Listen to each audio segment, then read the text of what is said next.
No matter what happens injury-wise on that long injury list of yours for this game, you've had the benefit of time, a week to prepare, especially on the offensive line for contingencies. So how prepared is the O-line for this challenge? Oh, extremely. Got a lot of confidence in all the guys, starters, backups. It's a good group, man. They're extremely well coached, and they got a heck of a challenge in front of them. You let Leonard Fournette rest an extra week. How much did that pay off not trying to force the issue a little bit with him? Yeah, he just couldn't go last week, but he looks like he's more than ready to open up and got full speed this week. How difficult is a hamstring? I don't know if fans understand. Your hamstring hurts.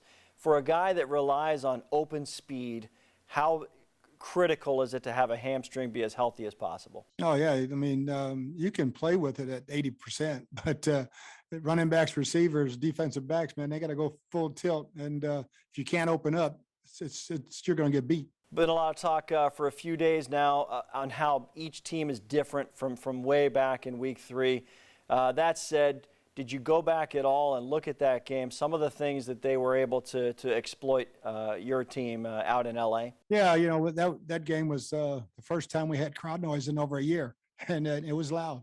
We also had a couple of guys get injured in the secondary early in that game, and guys that stepped in weren't quite ready, and they played a ton of football since then. So all the guys that have to play have bunch of game experience now if we have to go to backups. And so, yeah, we're a different team. They're a different team. They've added some big names, and it should be a hell of a ball game. Yeah, one of the big names they added, Odell Beckham.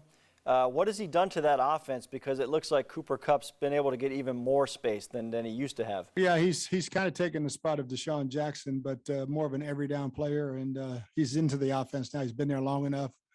Jefferson's another hell of a player. They got good weapons. Higbee, the tight ends, hurt us last time.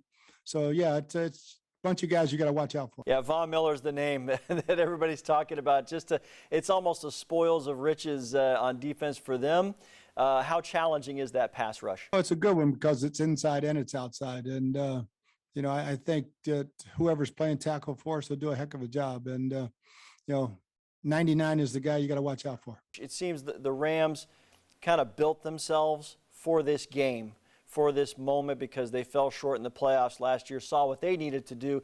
I feel like these teams really mirror one another. Would you agree? And what does it mean this weekend to get through this stage if you can get to the next level? Oh, it's huge. You know, it's one and done. So if you want to get to the championship, you got to win the divisional round. Really happy it's at home, and it should be a whale of a ball game.